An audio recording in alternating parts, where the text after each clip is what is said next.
Hi, my friends! Teacher Vladimir here. And if you're watching this video, you're just in the right place because this is for adventure lovers. Well, now I would like to share with you one chapter of this book, which is one of my favorite ones, written by Jules Verne. The title of this book is 20,000 Leagues Under the Sea. The first chapter is entitled Monster or Man. What an interesting title, isn't it? The year 1866 will always be remembered for a strange event. For months, sailors around the world were reporting an odd sight.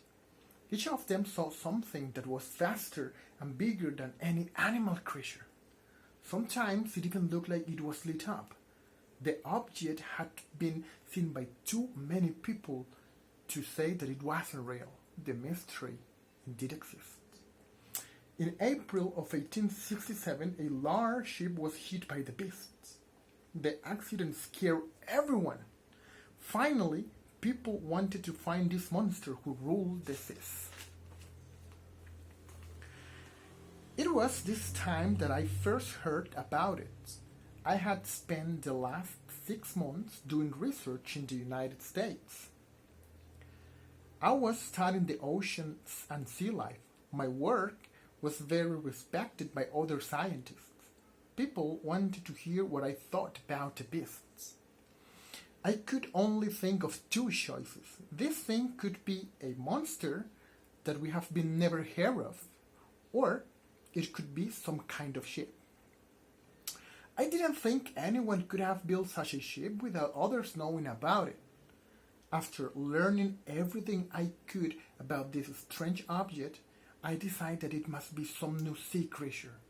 After all, how do we know what lives deep within the ocean waters?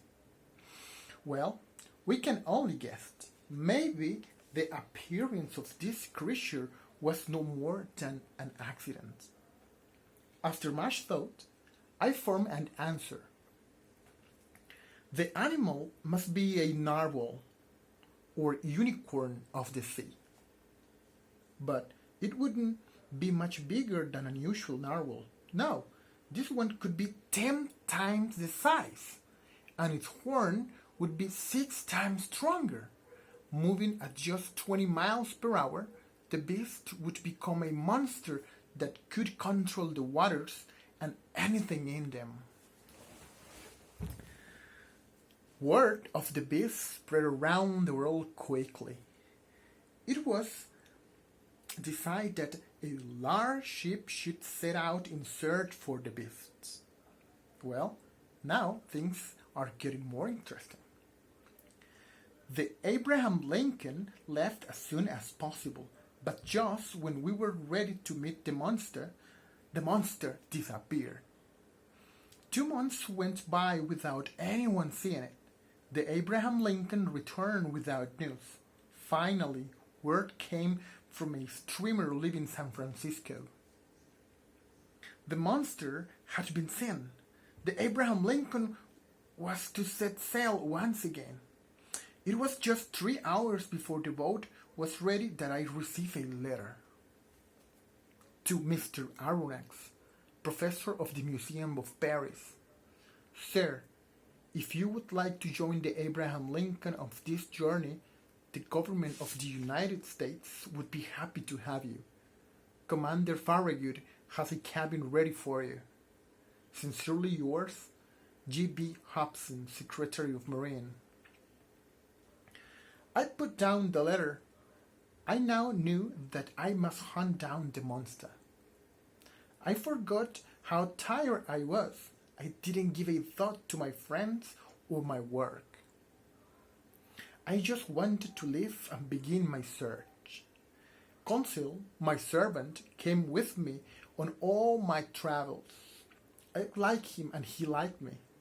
He never asked where were we going or how long we would stay.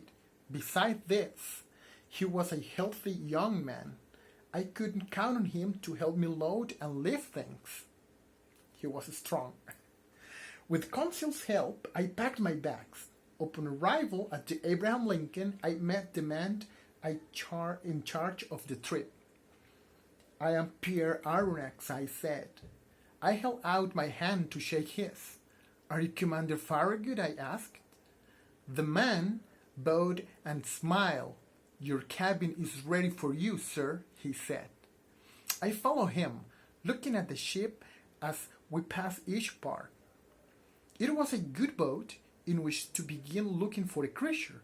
The Abraham Lincoln could go very quickly. Of course, it would never be as fast as the monster.